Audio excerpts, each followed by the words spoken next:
Okay, hello everyone. Today is Thursday, which is December the 15th.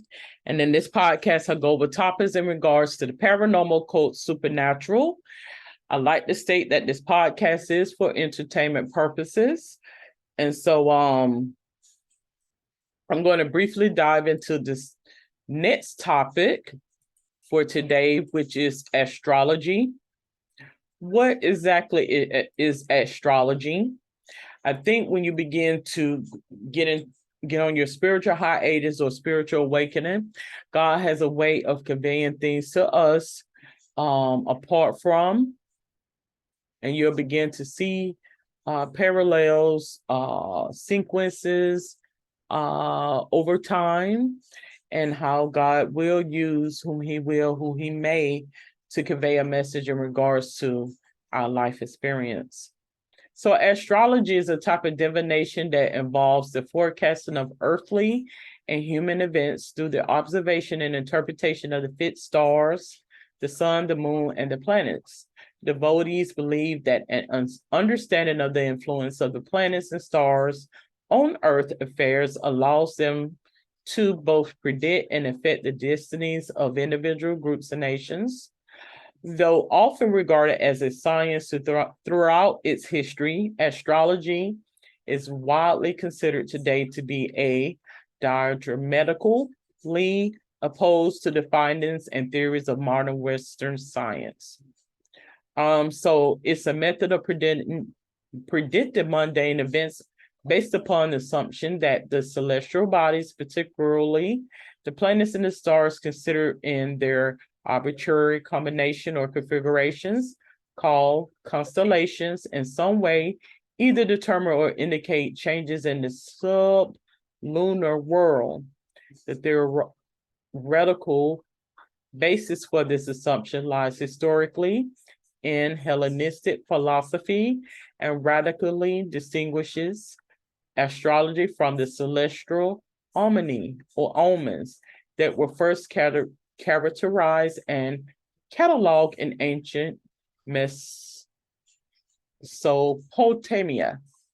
So originally, astrologers presupposed a geocentric universe in which the planets, including the sun and moon, revolve in orbits whose centers are at or near the center of the Earth, in which the stars are fixed upon a sphere with a finite radius, whose center is also the center of the Earth. Later, the principles of Aristotelian physics were adopted, according to which there is an absolute division between the external and circular motions of the heavenly elements and the limited linear motions of the four sublunar elements: fire, air, water, earth. So, to put it all in a nutshell, in terms of everyday living, you have different omens as it mentions here. And I think in essence is a language that is understood but not spoken. And I do feel as though there is a parallel universe to another existence as it relates to this one, and how God will enlighten us by way of the celestials. And that's where you come about in terms of the zodiac and things of the sort. Do I feel as though that is the definite thing in terms of judging a person by way of their zodiac? No, I do not necessarily, but I do feel as though God does have a way, when it's done on a bigger, higher scale, of letting you know when certain energies manifest in certain times of the seasons. As I mentioned, the latter part of the year, I refer to that as the witching season. And you'll begin to take note of certain things that transpire at certain times of the year, particularly such as certain times of the day. As I referenced in my trying to think, it may have been my dream interpretation episode where I mentioned about, certain cycles that we go through in terms of resting and sleeping, and we begin to go into certain sleep patterns and cycles, and how the body is biologically going through certain processes as we sleep. So it's customarily that we will sleep at night, ultimately. And certain processes happen during those times because that's the sleep cycle. However, contrary to that is if you're working in such a field to where you're up during those times.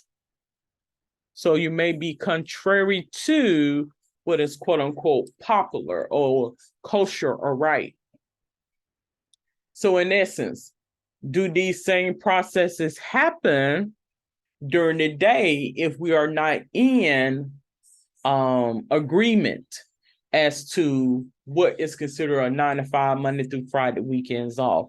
What if you are someone who works at night or work on the weekend? Does those same things happen? And if you are out of sync of what is popular or norm, does that have effect on you biologically and actually spiritually, because you're out of sync of what is considered proper, a norm?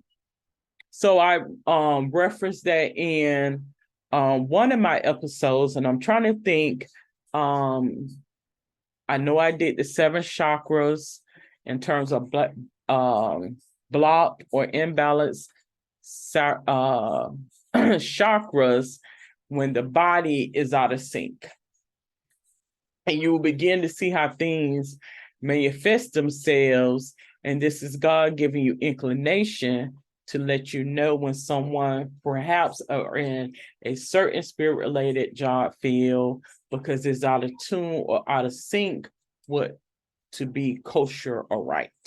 And oftentimes these spirits will present themselves as such because it's not in agreement or it's not under the desire of what was the founding point of what we as tangible human beings in this existence should be. So we are on a Monday through Friday weekend now, 9 to 5 type of setup. Well, then if you're contrary to that, then those certain things, spirits, will present themselves at certain times. And so that's basically what my synopsis of astrology is. Now, it's far more complex than you would know, because in an alignment by way of feng shui, which I did a podcast on feng shui as well, you'll begin to see how correlation in the stars or the universe or the celestials has a lot to do with maps and the coming about of architecture and the geographics and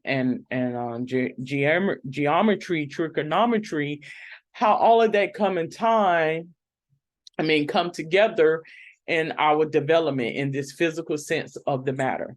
So that's basically what it is. I mean, it may not be something that you can grasp as to why these different quote unquote pseudosciences exist, but there is relevance in these pseudosciences, because if someone who has been put in such a mode to take note of geometric shapes, trigonometry, numerology, and placement and feng shui, because it does give inclination about how you can have balance, order, and understanding apart from your own.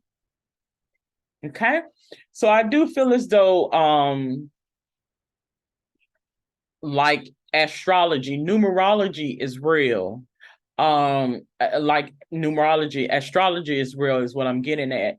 And it's a very relevant thing in terms of the zodiacs and things of the sort. So what I'm going to do, because I still have some time here, I am going to briefly go over the zodiac, because I do feel as though the zodiac there is a lot of truth to the zodiac in terms of, when we are born and what brings us in one particular month versus the next, what takes us out in terms of a spiritual transition as such. So we're going to go over the zodiac. Now, me being a Gemini, I am a Gemini. So we're going to begin with Aries, where we have Aries, which is the ram, representation of the ram. For those individuals that are born between March 21st to April the 19th, you are under this particular sign, which is the ram.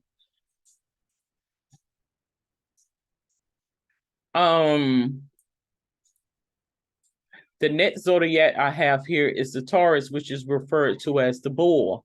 April 20th through May the 20th, the Taurus. We have the Gemini, which is the twins, the duality. May 21st to June 21st. We have Cancer, the crab, June 22nd through July the 22nd. Leo, the lion, July 23rd through August the 22nd.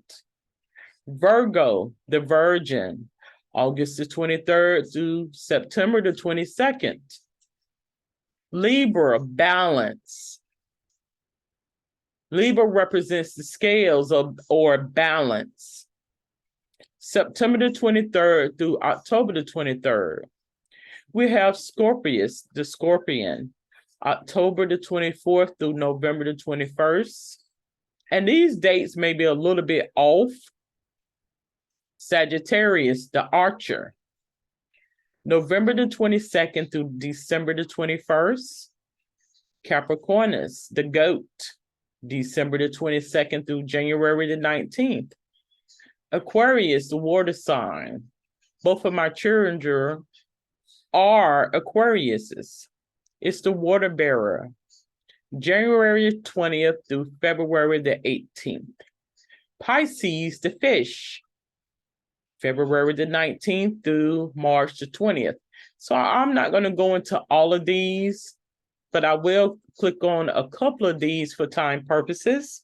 So I'm going to read up on the Aquarius, the water bearer in astronomy. In zodiac constellation, is lying in the southern sky between Capricornus and Pisces at about 22 hours right ascension at 12 degrees south declination. It lacks striking features the brightest star, Sadamelech, which is the lucky stars of the king, being of magnitude 3.0. In astrology, Aquarius is the 11th sign of the zodiac, considered as governing the period from January the 20th to February the 18th. Its representation as a man pouring a stream of water out of a jug came about and has been suggested because in ancient times, the rising of Aquarius coincided in the Middle East with a period of floods and rains. Okay, I'm going to click on my sign, which is the Gemini. And I might do one more sign after this one.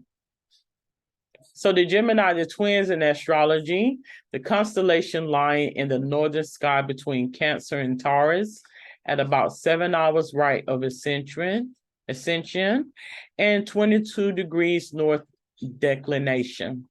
Its brightest stars are Castor and Pollux, Alpha and Beta Geminorum. Pollux is the brighter of the two with a magnitude of 1.15, and it is the 17th brightest star in the sky. The summer solstice, the northernmost point reached by the sun in its annual apparent journey amongst the stars, lies in Gemini. This constellation also contains the isolated pulsar Gemini. In astrology, Gemini is the third sign of the zodiac, considered as governing the period from about May 21st to June 21st. It is represented by a set of twins, which in Egyptian astrology by a pair of goats, and in Arabian astrology by a pair of peacocks. So in addition to their identification as Castor and Pollux, the twins have also been related to other celebrated pairs, such as the younger and older Horus and Romulus and Remus. So if you begin to get off into astrology, they do have personality traits associated with such. I'm going to click on Cancer, which is the crab. So the zodiac constellation lying in the northern sky between Leo and Gemini at about 8 hours and 25 minutes right ascension and 20 degrees north declination. It contains the well-known star cluster called Praxipes, or the Beehive. Its brightest star, Al-Tarf, Arabia for the N, also called Beta Cancri, and quite dim with a magnitude of 3.6. So in astrology, Cancer is the fourth sign of the zodiac, considered as governing the period from about June 22nd to about July the 22nd. Its representation as a crab or lobster or crayfish is related to the crab in Greek mythology that pinched Heracles while he was fighting the Lemnian Hydra. Crushed by Heracles, the crowd was rewarded by Heracles' enemy, Hera, by being placed in the heavens. So I do feel as though a lot of this information is a tactful way of saying something without just going flat right off and saying it. And I do feel as though, God does have a way of conveying messages to us without coming forthright and saying it. And once you have received that spiritual awakening, you'll begin to see, oh my gosh, I've been, running up behind this, running up behind that. And the whole while, this is what it is. This is essentially what he's talking about. Okay, so I'm going to conclude this episode of Spiritual Sense, speaking about astrology and touching on a couple of the zodiac signs. If you have any questions, comments, or suggestions, you're more than welcome to comment in the comment section below. Until then, have a safe and wonderful day. Good day.